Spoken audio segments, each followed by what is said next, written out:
진정 서로 사랑하는 부부는 사랑의 표적이 필요 있을까요? 없을까요? 정말로 서로 사랑하고 있는 부부는 사랑의 표적이 필요할까요? 안 할까요? 필요하지 않죠. 요구하지 않아도 다 압니다. 모든 부부의 행동들이 서로를 배려하는 것이고, 사랑하기 때문에 이렇게 행동을 하고 있다라고 하는 것을 다 알죠. 그래서 서로 사랑하는 부부는 특징이 있습니다. 집에 들어가면은 무조건 반찬이 맛있다라고 이야기를 해요. 밥도 맛있고 반찬도 맛있고, 짜증을 잘 안 냅니다. 집에 들어갈 때 신발이 여기저기 흩어져 있어도 누가 하면 됩니까? 눈에 보이는 사람, 이게 문제로 여겨지는 사람이 그냥 하면 돼요. 답답한 사람이 하면 됩니다. 당신 왜 안 하냐고 이렇게 안 하죠. 만약에 내가 하면은 이거는 아내를 사랑하기 때문에 하는 겁니다. 사랑하지 않으면 이제 하면서 짜증을 막 내는 거죠. 그래서 서로 많이 사랑하는 부부들은 서로 많이 배려를 합니다. 상대방의 허물이 있어도 덮어주기도 하고요. 차라리 내가 그냥 해버리기도 하고 막 그렇게 하죠. 이번 추석 때 저는 신기한 걸 봤습니다. 아내가 시골에 있는 어머니에게 전화를 걸었죠. 어머니, 이번 추석 때 뭘 좀 해가면 좋을까요? 그랬더니 어머니가 이 결혼 한 30년 동안 한 번도 요구하지 않은 것을 요구를 하셨어요. 그 뭐냐면은 몇 년 전에 며느리 집에 가서 먹었던 그 깍두기 김치가 생각이 난다? 이렇게 한 거예요. 이게 무슨 말씀입니까? 깍두기를 담아오라는 거예요. 한 번도 그런 요구를 한 적이 없습니다. 그래서 그 깍두기가 우리 집에 한번 오셔서 드셨던 깍두기가 생각이 난대. 근데 문제가 생겼어요. 저희 아내는 깍두기를 안 담거든요. 근데 그 깍두기를 어느 성도님이 가지고 오셨을 텐데 생각이 안 나는 겁니다. 그래서 어떡합니까? 어머니가 해오라고 하니까 그게 생각이 난다고 하니까 무를 막 사서 담았죠. 이렇게 막 이제 대충 열심히 이렇게 했습니다. 담았죠. 그리고는 이제 그걸 시골에 가지고 갔습니다. 궁금했죠. 저도 굉장히. 근데 어머니가 하시는 말씀이 하나를 딱 집어 먹어 보시더니 옛날에 먹었던 그 맛이 아니거든요. 그러니까 어머니 하시는 말씀이 좋은 무를 써라 그러시더라고요. 좋은 무를 써라. 근데 저는요, 아내가 담근 김치를 딱 먹는 순간 와, 이 맛이야, 이 맛이야, 진짜 이 맛이야, 진짜 이 맛이야, 정말 맛있다고, 정말 맛있다고. 그래서 아내가 의기양양해서 그 김치를 시골로 가지고 갔습니다. 근데 어머니가 맛을 보더니 무를 담글 때는, 김치를 담글 때는 좋은 무를 써라 그러시더라고요. 근데 저는 정말 맛있어요. 정말. 저는 제 아내가 해주는 어떤 반찬이든지 그것이 비록 탔다고 할지라도 그래도 저는 정말 맛있습니다. 사랑의 표적을요, 달리 요구를 하지 않습니다. 그냥 있는 그 자체, 서로 해주는 그것이 전부 다 사랑의 표적이기 때문에 그런 것이죠. 참된 믿음이 있는 곳에서는 표적을 구하지 않습니다. 왜냐하면 모든 것이 하나님께서 내게 보여주신 표적이기 때문에 그렇습니다. 바람이 불어오는 것도 하나님이 내게 보여주시는 표적이 됩니다. 그리고 행동하는 모든 것들, 어떤 것도 하나님의 은혜가 아닌 것이 없거든요. 그러니까 달리 표적을 구하지 않습니다. 그러나 의심하는 사람은 표적을 자꾸 구하게 됩니다. 근데 표적을 보여준다고 할지라도 만족하지 않습니다. 또 의심하게 되는 거죠. 예수님께서 메시아라고 하는 표적을 얼마나 많이 보여주었습니까? 죽은 자도 살리셨고요, 물리도 걸으셨고, 또 병든 자도 고치셨고, 귀신도 내어 쫓아주시고, 사람을 다 회복을 시켜주셨는데 이게 다 표적 아닙니까? 그런데 유대인들이 뭐라 그럽니까? 하늘로부터 내려오는 표적을 구했다 이렇게 나와 있죠. 당신이 진짜 메시아라고 하는 표적을 보여달라 그렇게 이야기를 한 것이죠. 믿지 않으면은 어떤 표적을 보여줘도 놀라기는 하지만은 믿을 수가 없다라고 하는 겁니다. 그래서 참된 믿음이 있는 곳에서는 표적 자체를 구하지 않습니다. 그냥 내가 오늘 살아있는 것, 이게 은혜고, 내가 오늘 말을 할 수 있고 교회 와서 예배를 드릴 수 있는 것, 이것도 하나님께서 내게 주신 기적이고, 모든 것이 하나님의 은혜가 되기 때문에 달리 표적을 요구하지 않아도 그 성도는 믿음 생활을 잘하고 있는 겁니다. 주님께서는 주님의 표적을 보고서도 또 다른 표적을 자꾸 요구하고 있는 그들에게 그래, 내가 그런 표적을 보여줄게 하면서 딱 한 가지 표적을 말씀을 하셨습니다. 마태복음 12장 39절에서 40절 말씀 같이 한번 읽어봅니다. 시작. 예수께서 대답하여 이르시되 악하고 음란한 세대가 표적을 구하나 선지자 요나의 표적밖에는 보일 표적이 없느니라. 요나가 밤낮 사흘 동안 큰 물고기 뱃속에 있었던 것 같이 인자도 밤낮 사흘 동안 땅 속에 있으리라. 표적을 구하는 세대에 대해서 악하고 음란한 세대다 그렇게 말씀을 합니다. 즉 믿지 않는 세대를 말하고 있는 겁니다. 그러니까 예수님께서는 표적을 구하는 사람들에게 더 이상 표적은 없다 아셨던 거죠. 어떤 표적을 보여주어도 이 사람들은 안 믿을 사람들이다라고 하는 거 아셨기 때문에. 그런데 놀랍게도 한 가지 표적은 보여주겠다라고 그러셨어요. 한 가지 표적, 바로 요나의 표적입니다. 요나의 표적. 그게 무슨 표적입니까? 요나가 물고기 뱃속에 들어가죠.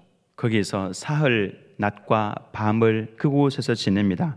캄캄한 곳에서 요나는 물고기 뱃속에 들어가 있는 그 시간을 가리켜서 내가 스올에 내려갔다, 즉 죽음에 내려갔다, 지옥에 내려갔다 그렇게 표현을 하고 있죠. 사흘 밤낮을 캄캄한 물고기 뱃속에 있다가 나중에 그 물고기가 토해내죠. 그래서 밝은 빛 가운데로 딱 나왔습니다. 이게 놀라운 것을 보여주고 있는 겁니다. 캄캄한 죽음 가운데 들어갔다가 3일 만에 다시 빛 가운데 나온 거죠. 살아난 것을 의미하는 겁니다. 무엇을 의미하는 것이냐 하면은 예수님께서 십자가를 지시고 땅 속에 내려가셨습니다. 지옥에 내려가신 겁니다. 옥에 내려가셔서 그곳에서 2박 3일 계시다가 3일 금요일 저녁에 내려가셔서 토요일 저녁을 지나시고 금요일 저녁, 토요일 저녁, 주일 새벽 3일째 부활을 하셨죠. 즉 죽음 가운데 계시다가 부활을 하셨습니다. 요나의 죽음과 부활, 예수님의 죽음과 이 부활 무엇입니까? 예수님께서 유일하게 보여주고 싶어 하셨던 표적이 십자가 표적이었죠. 그럼 이 십자가 표적은 무엇입니까? 십자가는 고통이고 괴로움이고 아픔이죠. 그런데 이 십자가를 통하지 않고서는 부활을 경험을 할 수가 없는 겁니다. 그래서 너희들이 악하고 이 음란한 세대가 살 수 있는 유일한 길이 바로 이 요나의 표적이다. 십자가 표적, 여기에만 구원이 있다라고 하는 것을 말씀하고 계시는 거죠. 십자가 표적은요, 쉽게 말씀을 하면 따라서 하겠습니다. 죽었다가 살아났습니다. 딱 이걸 말하고 있는 겁니다. 죽었다가 살아났습니다. 오늘 세례를 받는, 또 입교를 하고 또 학습을 받는 우리 친구들, 또 성도님들이 많이 있죠. 이 모든 것은 사실 무엇을 의미합니까? 세례를 보여주고 있는 건데요. 세례.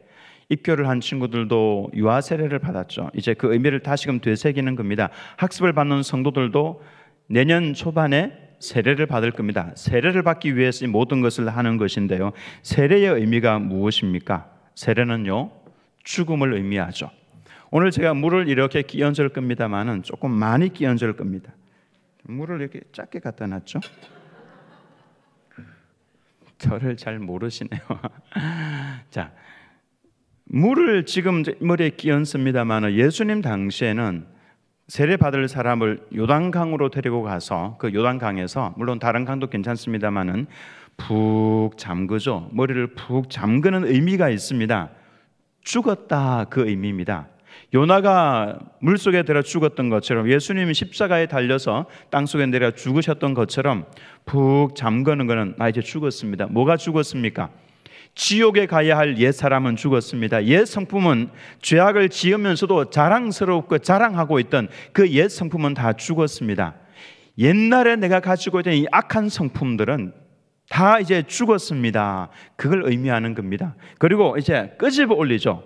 살아난 겁니다. 요나가 살아난 것처럼, 예수님 살아나신 것처럼 끄집어 올리는 것은 이제 나는 살았습니다. 어떤 사람으로 산 겁니까? 하나님의 사람으로 살았죠.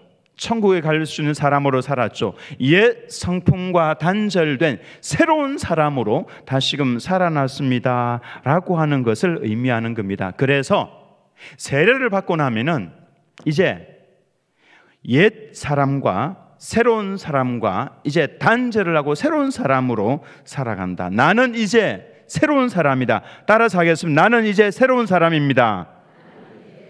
새로운 사람은요, 새로운 법에 의해서 사는 겁니다. 새로운 법에 의해서. 옛날에는 죄와 사망의 법, 어떤 일을 하든지 그는 죄와 사망의 법에 저촉을 받습니다. 이제부터는 생명과 성령의 법에 저촉을 받으면서 이제 살아가는 것이 새로운 사람, 세례를 받은 사람의 모습이다라고 할 수가 있습니다. 바로 이것이 십자가 복음에 그대로 들어가 있는 거죠. 이 십자가 복음을 지금 내가 예수님의 십자가를 믿고 예수님을 나의 주님으로 영접을 했습니다, 이걸 보여주는, 눈으로 드러나게 보여주는 것이 바로 세례다라고 할 수가 있는 겁니다.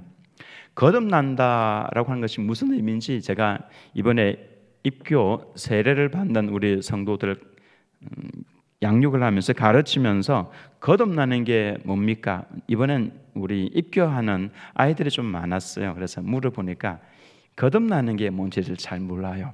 거듭나는 것은 뭐냐 하면은 한 번 태어나면은 한 번 태어난 것이고, 거듭은 두 번을 말하는 거거든요. 거듭, 한 번 더 태어나는 거를 거듭난다, 그렇게 이야기를 합니다. 한 번 태어나는 것은 아버지 어머니에게서 태어났죠. 이렇게 한 번 태어난 사람은 죽으면 지옥 갑니다. 그런데 거듭 태어난 사람, 이제 하나님의 아들과 하나님의 딸로 태어난 사람은 구원을 받을 수가 있는 거죠. 그러면은 하나님의 아들과 하나님의 딸로 태어난 사람은 지금부터 하나님을 뭐라고 부릅니까? 아버지라 부르죠. 왜? 내가 다시 태어났으니까, 하나님의 자녀로 다시 태어났으니까 하나님을 아버지라고 부를 수가 있는 겁니다. 이거를 부를 수 있도록 하기 위한 것이 바로 십자가의 표적이죠. 그래서 예수님께서 이 악하고 음란한 세대에 내가 표적을 하나 보여주겠다. 그 표적이 요나의 표적인데, 이 요나의 표적은 다른 말로 십자가의 표적이다라고 할 수 있고, 십자가의 표적은 죽었다가 다시 살아나는 것을 의미하는 것이고, 이것을 가시적으로 보여주는 것이 바로 세례다라고 할 수가 있습니다. 밤중에 예수님을 찾아온 니고데모, 한번 따라서 해보겠습니다. 니고데모. 이 사람 이름은 아는 것이 좋습니다. 성경 읽을 때에 이분이 대단한 사람이구나라고 알 수가 있어요. 니고데모라고 하는 사람이 예수님을 찾아왔을 때 예수님께서 하신 말씀이 있죠. 사람이 거듭나지 아니하면 하나님의 나라를 볼 수 없느니라. 다시 태어나지 않으면은 하나님의 나라를 볼 수 없다. 즉, 이 땅을 살아가는 동안에도 나와 동행하시는 하나님을 느낄 수도 없고, 죽어서도 천국에도 갈 수가 없다라고 하는 것이죠. 그래서 반드시 거듭나야 합니다. 그런데 여러분들이 내가 거듭났습니다, 나 구원받았습니다 라고 하는 것을 어떻게 증명을 할 수가 있겠습니까? 이거는 입술로 증명하는 것 아닙니다. 내가 거듭났다라고 하는 것은 내 삶으로 증명을 해내야 됩니다. 내 삶으로. 어떻게 증명을 해낼 수가 있겠습니까? 나는 하나님을 아버지라고 불러요. 나는 구원받았어요. 그걸 뭐로 증명을 할 겁니까? 자, 눈을 한번 떠보십시오. 나 구원받았어. 여러분, 제가 구원받았습니까? 예, 저 예수님 믿고 구원받았습니다. 그럼 무엇으로 그걸 증명을 해내겠습니까? 물론 혼자 있을 때에 하나님을 아버지라고 부를 수 있으면은 그 성도는 구원받은 성도 맞습니다. 왜냐하면 성령으로 아니하고서는 하나님을 아버지라 부를 수 없느니라. 그러니까 분명히 구원받은 건 맞습니다. 그런데 보통 사람들이 그 사람을 볼 때 저 사람은 구원받은 사람이야, 이거를 어떻게 알 수가 있습니까? 다 같이 요한 1서 4장 7절에서 8절 말씀을 큰 목소리로 같이 읽어보겠습니다. 옆에 사람 잠을 확 깨울 수 있도록 크게 읽습니다. 시작. 사랑하는 자들아, 우리가 서로 사랑하자. 사랑은 하나님께 속한 것이니 사랑하는 자마다 하나님으로부터 나서 하나님을 알고 사랑하지 아니한 자는 하나님을 알지 못하나니 이는 하나님은 사랑이심이라. 아멘. 여기 보면은 사랑하는 자들아, 우리가 서로 사랑하자. 사랑은 하나님께 속한 것인데 사랑하는 자마다 하나님으로부터 뭐 했다고요? 나서. 이게 태어난다는 그 말입니다. 사랑하는 자마다 하나님에게서부터 다시 한 번 더 태어났다. 즉 하나님을 아버지라 부르는 그 하나님을 아버지라 부르는 그 모습을 우리가 어떻게 알 수 있는가? 삶으로 사랑하는 것으로 알 수 있다. 반면에 사랑하지 아니하는 자는 하나님을 모르는 것이다. 왜? 하나님은 사랑이신데 사랑을 안 하면은 이 사람은 거짓이다라고 하는 것이죠. 오늘 여러분들은 학습을 받고 세례를 받고 입교를 받습니다. 세례라고 하는 것은 죽음과 다시 삶을 의미하는 것이고 또 한 가지 내 죄를 씻는 것을 의미하죠. 그래서 이제부터 하나님의 백성으로 살아가는 겁니다. 하나님의 백성으로 살아가는 것은 입으로 증명하는 것이 아니라 우리의 행위로, 삶으로 증명을 하는 것이고 그 삶은 바로 사랑이라고 할 수가 있습니다. 제가 여러분과 함께 같이 부르고 싶은 노래가 있습니다. 조금 전에 읽었던 요한일서 4장 7절에서 8절 말씀, 이 말씀을 가지고 찬송으로 바꿔놓은 게 있죠. 그 찬송을 한번 같이 불러보겠습니다.